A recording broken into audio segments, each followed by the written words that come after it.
Salut à tous, c'est David pour les électromobilistes. Alors, c'est une petite vidéo un peu particulière et je vais vous expliquer pourquoi je poste cette vidéo.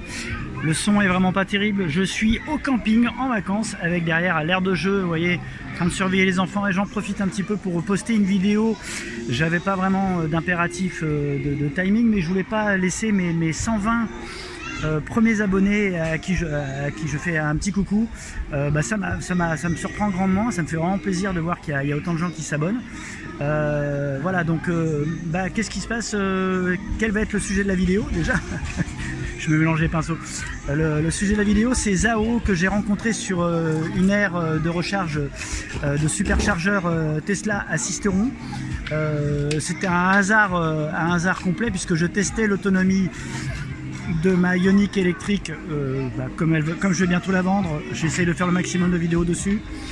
En plus, je me suis aperçu sur un commentaire qu'il y a quelqu'un qui m'avait justement demandé un petit test et des rapports sur les autonomies, grande vitesse, tout ça. Ça tombe vraiment bien, puisque justement la vidéo elle est faite, il faut juste que je passe au montage. Alors justement, vous me pardonnerez un petit peu parce que cette vidéo, le montage il n'est pas terrible. Il n'y aura pas le petit jingle de présentation, le voilà, c'était le jingle. Cette vidéo qui va suivre, c'est la vidéo de Zao que j'ai interviewé donc sur le superchargeur. Je vous souhaite à tous, pour ceux qui en ont, je vous souhaite de bonnes vacances et puis je vous dis à très bientôt pour de nouvelles vidéos. Ciao. Alors bonjour à tous, c'est David pour l'électromobiliste. Alors on est avec Zao, on est à Sisteron, je me suis arrêté au superchargeur de Sisteron et je suis tombé donc sur Zao qui a cette superbe, dire que c'est qui ne peut pas dire que c'est une belle voiture. Donc voilà, la Tesla Model 3, donc c'est Zao, donc c'est ce que tu me disais, c'est la SR+. Ouais, c'est une SR+, je l'ai acheté là au mois de mai. Donc, et tu l'as commandé au mois de mai ou tu l'as reçu au mois de mai? Alors c'était très rapide parce que moi je l'ai commandé, alors je pense que c'était en fin mars et je l'ai reçu vraiment fin mai, donc ouais, 2 mois. Ouais, même pas en fait, même pas 2 mois, c'était super rapide. Après, il y avait la possibilité de prendre en fait en commande complète ou en prenant les voitures qui étaient déjà toutes déjà disponibles disponibles, ouais, c'est ça. Et t'avais rien trouvé de disponible? En fait, non, moi je préférais aussi que la voiture soit toute faite, donc je l'ai pris vraiment from scratch, quoi. Ouais. Voilà, ouais. D'accord. Et ouais, c'est vrai que bon, donc la question que je pose toujours, hein, ça peut paraître un peu bizarre, mais c'est bien sûr quelles sont les qualités, mais surtout pour commencer, quels sont les défauts de la Tesla Model 3. Qu'est-ce que toi tu vois comme truc, peut-être des évolutions futures sur la Tesla? Par exemple, on voit la Model Y arriver avec, je sais que pour moi, je considère le coffre comme un défaut par rapport au haillon.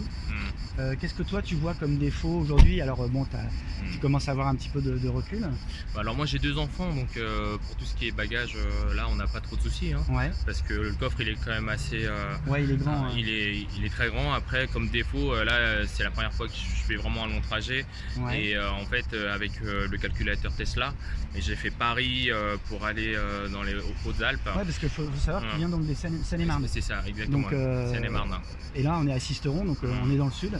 Et donc en fait le souci que j'ai pu voir, en fait on m'a calculé prendre les petites routes, en fait c'était quasiment le même temps que l'autoroute en fait. Il n'y avait que 25 minutes de différence. Parce qu'il y a plus de temps de charge, c'est-à-dire le temps roulage plus charge, c'était équivalent ou c'était... Non, c'était plus en termes de durée en fait, la durée totale en fait. En fait la durée totale, ils m'ont dit que bon après je m'en rappelle plus trop, mais il y avait 25 minutes de différence entre soit prendre l'autoroute ou les petites routes. Donc moi j'ai fait l'essai de prendre les petites routes, mais finalement j'aurais jamais dû parce que ça prend beaucoup plus de temps en fait. Ouais, donc je le mets comme ça pour qu'on la voit quand même, parce que elle est magnifique.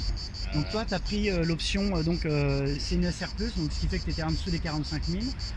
Comme tu l'as commandé avant fin juillet, tu as bénéficié, fin juin, tu as bénéficié de 7 000 €, c'est ça? C'est ça, exactement. Il y a eu des aides locales en plus ou pas? Il y a des aides locales, hein, donc c'est vachement intéressant de le prendre en ce moment parce que... Toi tu as eu quoi comme aide locale? C'est l'aide régionale, en fait c'est des aides l'aide qui peut être cumulée avec le bonus qui était de 7 000 €. Et puis du coup c'est 7 000 € plus 6 000 €, donc au total ça fait 13 000 €. Donc la SR+ qui est à 45K. Et l'aide elle existe toujours pour... Oui, là en fait de ce que j'ai pu voir, il y avait donc l'aide est disponible côté Lyon là dans dans les Rhônes, et puis Paris aussi en fait. Les Bouches-du-Rhône, alors moi justement, pour ceux qui se posent aussi la question sur les Bouches-du-Rhône, j'ai aussi, il y a 5000 € d'aide par le département des Bouches-du-Rhône, et donc toi c'est carrément la région. Bah alors, toute la région Île-de-France, c'est ça? Alors je pense que c'est la région Île-de-France. D'accord. Mais en tout cas, il y a c'est vachement bien. Enfin, il y a toute la procédure sur internet, donc il faut suivre la procédure. Alors est-ce que c'est comme dans les Bouches-du-Rhône? Parce que pour un rappel, dans les Bouches-du-Rhône, en fait, il faut commander la voiture. Donc au moment où tu la commandes, tu pré-remplis un dossier et ils attendent que tu reçoives la voiture. Quand tu reçois la voiture, il faut renvoyer la facture acquittée. Et une fois que tu as la facture à l'arrivée, il y en a partout. Tiens, bah voilà, c'est celle-là que j'ai commandée, c'est ce gris-là. Voilà. Une grise. Ouais, voilà, c'est une grise que j'ai commandée. J'avais hésité entre la blanche et la grise. Ouais, voilà. Et donc, alors il faut faire très la prime attention. arrive beaucoup plus tard. Bah, alors là, je ne l'ai pas encore reçu la prime parce que moi c'est tout récent, mais, voilà, mais en fait il faut d'abord faire la demande et il faut que la demande soit validée avant de passer commande. Voilà. C'est ça. Donc faire très attention à ça, et puis ensuite quand effectivement quand on reçoit la voiture, on a la facture acquittée. Bonjour. La facture acquittée plus la carte grise qui est envoyée par Tesla. Il faut renvoyer tout le document auprès de la région, et la région est censée rembourser. Donc finalement c'est une voiture qui paraît assez chère au début, mais avec toutes les aides bonus et puis régionales. T'as pas fait de reprise? Est-ce que tu avais fait une reprise? Non, parce que j'avais pas forcément de voiture. Non, d'accord. J'avais pas forcément. Parce que moi, tu vois, justement, la Ioniq électrique qui a 100 000 km à la mienne, donc je connais bien déjà l'électromobilité, et ils m'ont repris 13 000 €. D'accord. 13 000 €, c'est pas mal, c'est une belle offre.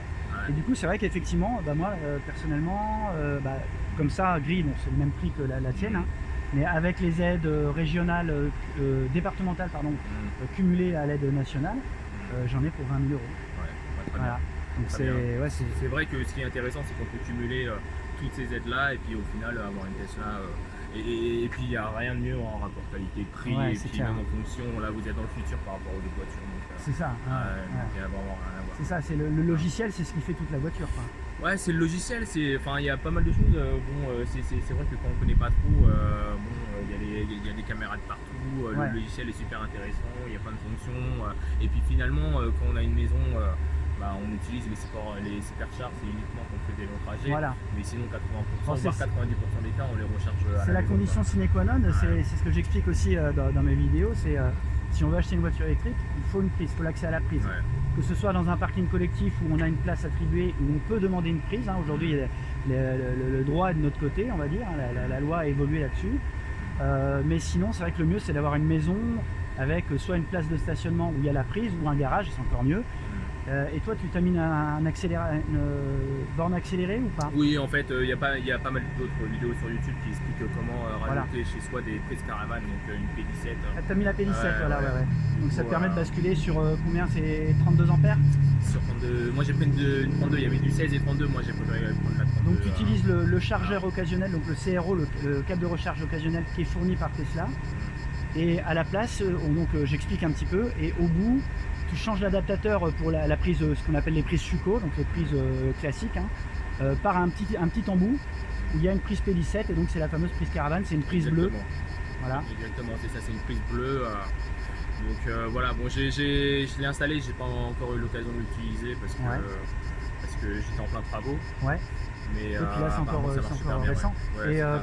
Voilà, d'accord. Donc voilà, donc c'est... Non, c'est entre thermique, effectivement, il y en a beaucoup qui hésitent. C'est ta première voiture électrique? C'est ma toute première voiture électrique, je l'ai pas du tout hésité, j'y suis allé. Bon, après, tu en avais entendu parler ou j'ai des amis qui l'ont acheté, et puis j'ai commencé à voir un petit peu les vidéos sur YouTube. L'essayer, c'est l'adopter, non? Ouais, c'est un peu ça. C'est un peu ça, ouais. Et puis même en termes de puissance, là vous êtes... là les standards plus c'est largement suffisant. Bah ouais, c'est clair. Voilà, d'ailleurs je suis arrivé et puis je me suis fait choper déjà, donc... Tu t'es déjà pris... là, j'ai voulu prendre les nationales et puis... Ah ouais, c'est ça. Mais par contre... Non, elle a... Et puis là, comme c'était un peu la dernière mouture à avoir été livrée, parce qu'il y a eu une dernière livraison, je crois, fin juin. Ouais. Du coup, j'entendais quand tu faisais la marche arrière que tu avais le bruit. Tu as la boombox, c'est ça? Alors ça, je me suis pas forcément renseigné, c'est justement madame m'a dit qu'il y avait pas mal de bruit en fait en faisant une marche arrière. Ah ouais, t'as un bruit de soucoupe volante quand tu recules, c'est assez rigolo. C'est pour ça que chaque personne me dit, votre voiture elle ressemble un peu à un vaisseau spatial. C'est vrai, c'est vrai. Ouais. Je pense que c'est dû un peu au bruit aussi en marche arrière. Alors je regarde ici effectivement, là il n'y a pas d'anti-brouillard. C'est devenu, ça a été retiré de la SR+, je crois que c'est toujours sur la long range. Oui, mais ils ont laissé une encoche, quelque chose qui garde l'esthétique un petit peu de... Exactement, j'ai vu que sur internet on pouvait acheter en fait ces lumières là et on pouvait on peut rajouter les anti-brouillards. Ah, c'est bien, on peut les rajouter, ça c'est bien. Il était, je pense que j'ai regardé, c'était à peu près 250 €, il me semble. D'accord. On peut les rajouter. Après, que dire de la standard, effectivement, un peu une crainte aussi parce que effectivement quand on voit que, alors moi j'étais du côté d'Ortières, pour arriver ici il me fallait 4%, donc j'arrivais avec 4% ici, donc c'est souvent un peu cette petite crainte de ne pas avoir assez de batterie, ça, mais bon après c'est de l'organisation. Et donc la question, ça je pense pas que Tesla le fasse sur le calcul, quand tu calcules ton trajet, est-ce que tu peux, je pense pas que tu puisses dire attention ma voiture est chargée. On est 4 dans la voiture, il y a les sièges auto, il y a la bagage, tout ça, tu peux pas le mettre. Bah non, il me semble que non. Enfin, après, j'ai pas vu toutes les options hein, parce que je viens de la voir, je l'ai pas forcément tâté encore. Mais pour l'instant, non, j'ai pas vu là comme ça de manière assez ludique quelque chose qui me propose. Parce qu'il existe, pour ceux qui ont l'option remorque, alors elle est plus disponible actuellement. Avant, il y avait une option remorquage. Et il existe une fonction à activer. Remorquage, et du coup le calcul d'autonomie change et il va te demander de t'arrêter plus souvent parce qu'il sait que tu vas consommer plus. Elon, si tu nous entends, j'y crois pas trop mais bon, voilà, c'est une idée d'évolution du logiciel. C'est ce qui est génial avec la Tesla, c'est que à chaque mise à jour du logiciel, il y a des petites nouveautés qui arrivent. Tu as déjà toi pu bénéficier de nouveautés? Non, peut-être pas depuis le mois de mai. Alors moi je suis arrivé, je pense que j'avais pas forcément la dernière version, mais je l'ai mis à jour une fois avec le Wi-Fi, hein, on se connecte en Wi-Fi. Et puis il n'y avait pas énormément de choses qui a changé, hein, à part le logo, des petites choses. Mais la grosse évolution apparemment elle arrive bientôt là. C'est ce que j'ai pu comprendre. Ouais, d'accord.